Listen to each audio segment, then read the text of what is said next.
Does the NBA have a three-point shot problem? 75 missed threes. 75 missed threes. The whole object of the game is to get to the basket and put it in. Do anybody work on their game or their moves? Working on moves to shoot a three.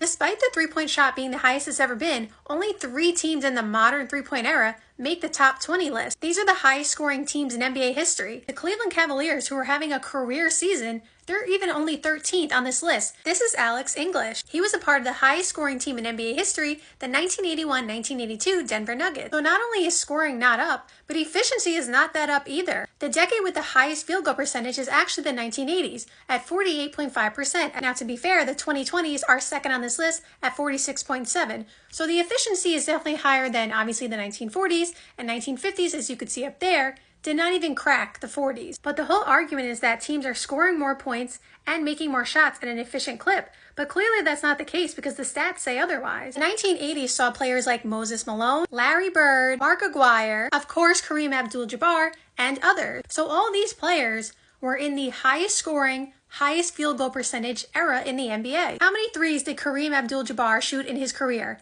Not many, if any at all. Larry Bird was a very good three-point shooter. He actually won the first three-point shooting contest in NBA history. We go to a player like Anthony Davis, who is on the Lakers, who I know he plays the 4, but he's technically a center.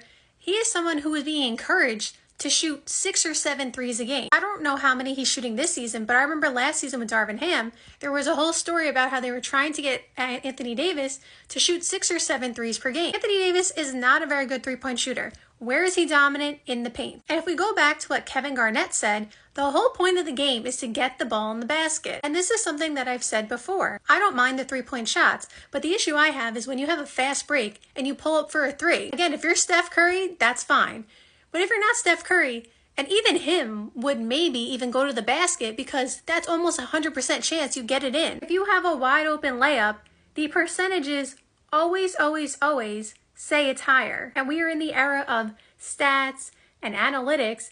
There is no analytics that will tell you that a three-point shot is a higher percentage than an open layup. If there is, find it for me and I will read it, but I can't imagine there are any analytics that say that. Victor Wembanyama is going to be the next superstar in the league. We see how good he is already. One of the things that make him so difficult to guard is the fact that he does have a three-point shot and he's so tall and he can handle the ball like a guard.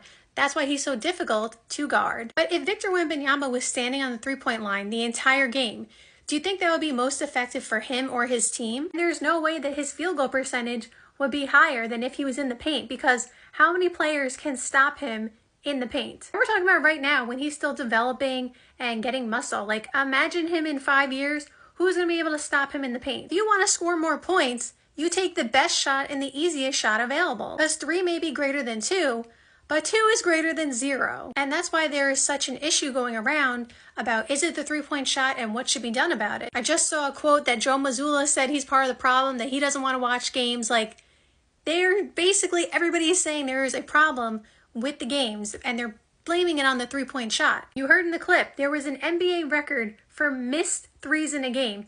And by the way, I cut off the clip.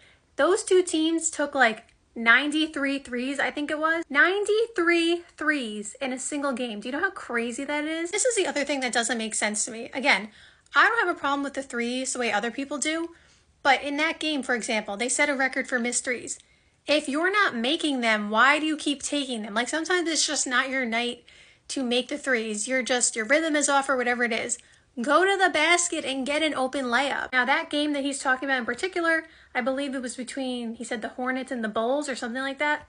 I didn't watch that game. So I don't know if they were actually trying to go to the basket when they weren't making their threes. So I can't say for sure. But if you end up taking 93 threes and you made an NBA record, it sounds like that wasn't being done that much. So what is the solution here?